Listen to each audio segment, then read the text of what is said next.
With us today is my friend Kirk. He's here, and so glad for you to be here and join us. You have an amazing story, and we've been communicating back and forth for a while, wanting to get together and have you come onto the show and talk. You know, the thing is with your story, there's so much there, and when I think about talking to you, it's like I want to cover so many things, okay, and so I don't want to define you as a cancer surviving person, because you're so much more than that. So when you meet someone, and right now in this last year you've been meeting a lot of people, how do you introduce yourself?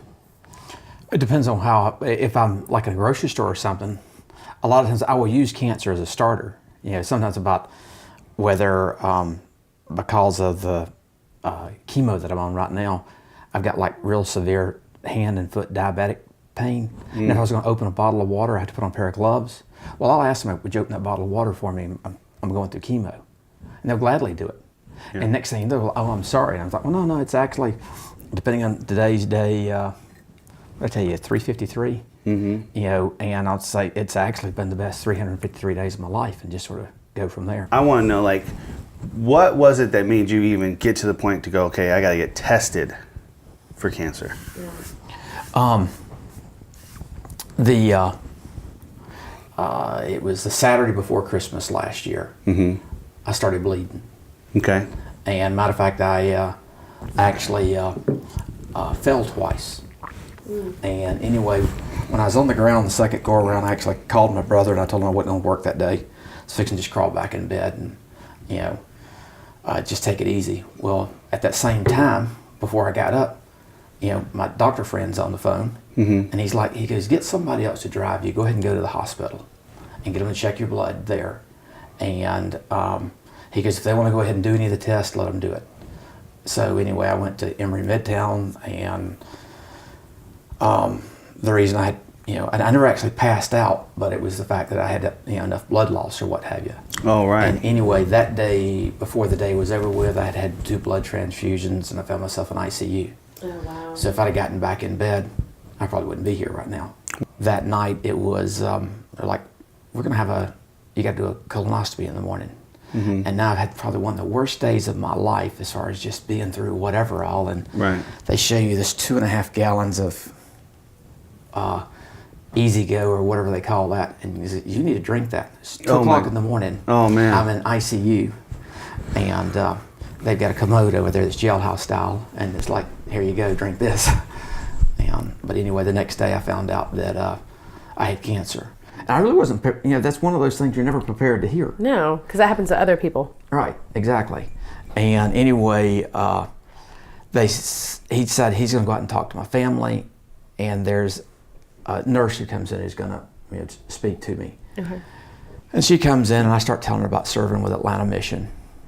And the previous, however many, 8 weeks earlier, I had gotten sick and had a fever and all this kind of stuff. And I was kind of frustrated about the fact I was mad that I was going to have to miss an appointment and do whatever. And the doctor's like, well, if you go tonight, you're contagious. You're going to, you know, get somebody sick. So it'd be very selfish. I basically canceled everything I had going on, went home and said, Lord, just help me rest. And I'm sorry for being upset, you know, because it's not Kirk's will be done, it's your will be done. Right. And I probably had the best night's sleep. And that morning when I woke up, and every day since then, I got up and I said, Lord, no matter what happens today, to anybody or anything, I'm going to praise you tonight. And I started saying that at Atlanta Mission every week. And I was telling them, I said, like the guys. This was 2 weeks before you were diagnosed? No, this is in the beginning of October. Okay. So this is 2 months approximately. 2 months a little before, over 2 months. You started adopting this attitude. No matter what. No matter what. Right. I'm telling this story to the nurse, and she stops me and she says, excuse me, do you realize what the doctor just told you? Wow. And I'm like, yes, ma'am, I do. I said, well, what am I supposed to do about it? And I basically started sharing the gospel then and never hadn't shut up since. Wow. So what's really interesting is it was almost like your mind was being prepared. It was. Before. For that. So what kind of cancer do you have? I've got colon cancer. It's actually stage 4. At the very beginning, I thought all I had was colon cancer. Okay. and there was a little bit that was just outside as far as the lymph nodes or what have you. But when I had surgery, when I came out of surgery, I looked at my daughter and I said, I said, well, I made it. And she looks at me, and all of a sudden I realized she's fixing to cry or something. So I was like, they told you something. And she's like, Daddy, they took out part of your liver and some of your kidneys, and it's all over. Wow. Oh. So, and matter of fact, Stage 4 means it's spread. that spread. Okay. And really, it's one of those things. Stage 4, they stop at stage 4, but there's really a couple different degrees. But as I was getting out of the hospital, they had already signed the release papers. They were sending an IV nurse in to pull my IV out. All of a sudden, this Dr. DeBosky, who's supposed to be one of the best cancer doctors there is, he comes walking in the room. And Is that your doctor now? He's my doctor. And Okay. he wound up, he basically told my oldest daughter, he goes, go to all of the doctors he's been to, bring me all of his medical records, this was on a Monday. He goes, have all this stuff on my desk on Wednesday, and Friday morning I'll have a full assessment for you. Wow. And how long were you given? Oh, well, at that point, that's when we went in. He goes, basically what you're looking at right here, he goes, 70% of the doctors would definitely deem it incurable and would probably say, do you want to go the make it comfortable route? Wow. And I said to him, well, hope you're part of the 30%.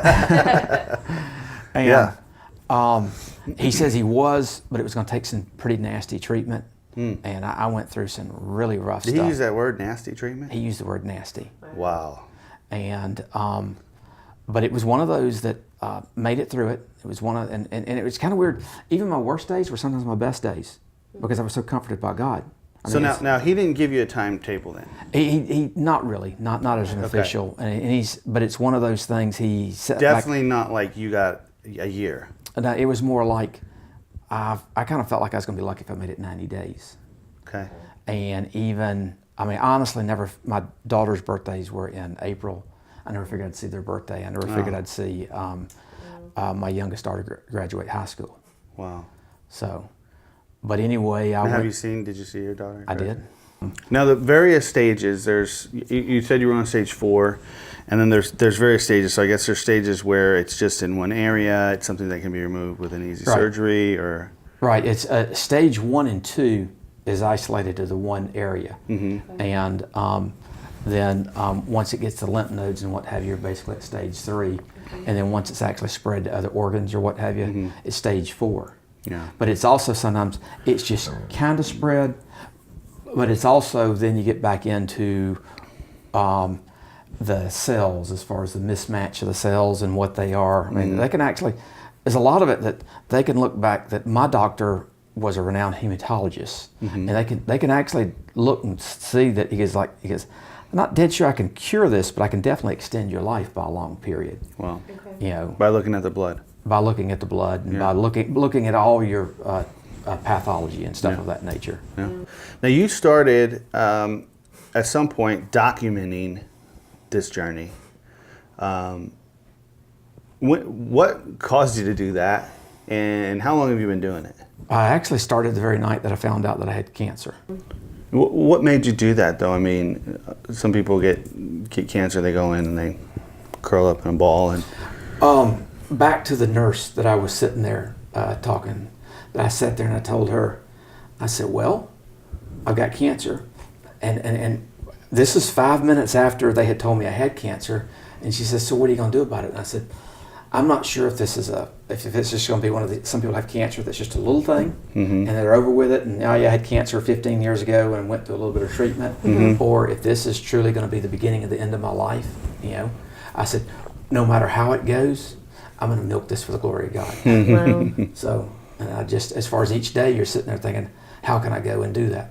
Wow. So did you have you struggled at all, being angry with God or pissed about the situation, or? I never have. Okay. No, it's one of those I've actually,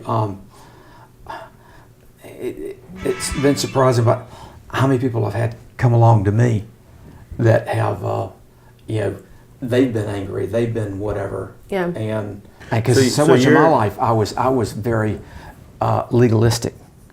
And if I was legalistic, yes, I'd have gotten mad. Okay. God. And I'm like, but on the thing is, I'm like, I'll be healed if God wants me to be healed. Yeah. But I'm going to use this. And it's Yeah. like right this very second, you know, I'm here because I got cancer, so I want to use it. Yeah. You know, so why not? Right. Well, I think what's interesting to me when I think about your situation, well, first having the kids, to me that would be the hardest thing. How old are your You girls? know? My youngest is 18. My oldest is 25. Okay. And the only thing that has ever bothered me, as far as my only fear, was if either one of my daughters walked away from Christ because of me. That was my biggest fear in life. Right. That they would see it as, God, this is not fair. You're taking my dad from me. Yeah. And I went through a little bit of that, even like on day 90. I was sitting there and I told somebody, I said, this has been the best 90 days of my life. And my youngest daughter looked at me as we walked away from there, and she's like, Daddy, this has been the worst 90 days of my life. But one thing and another, she wants me to go to Barry, that there's somebody up there who's producing a podcast, that she said that he goes, I think they need your story. Yeah. So I told her, I said, well, tell me when and where, and I'll So go up she's there. she's on the board on the yes. track sharing this. Oh, yes. Yeah. Now you threw a party. I did. So I just want to make all these things clear. You find out you have cancer. You start preaching the gospel immediately to the first person you see. Right. You start immediately posting your story and giving glory to God on night- Facebook. And then you throw a party. Right. Yes, I had a party, and it was also one of those things. On the chemo that I was on, I was told that you would be extremely cold sensitive, and for however many months, I could not have. I had no ice. If I got something out of the refrigerator, I had to wear gloves. And I had to warm it up to at least room temperature, because if I touched something in the refrigerator, it's like grabbing a piece of dry ice for 15 minutes. Wow. But I knew that was coming, and I had a party in which it started off just to be an ice cream deal, but then it turned into a potluck deal. It was initially going to have about 25 people, and it was like, well, gee, let's just invite whoever wants to show up, which you came. I appreciate that. Absolutely. And I think we had like 140 people coming through the Wow. afternoon. Yeah. It was just sort of a drop-in deal. Yeah. At one point, it got kind of busy. It was a weird conversation with my wife. It's like, we're going to go to a party. Oh, really? What? It's a cancer party. We're going to a cancer party?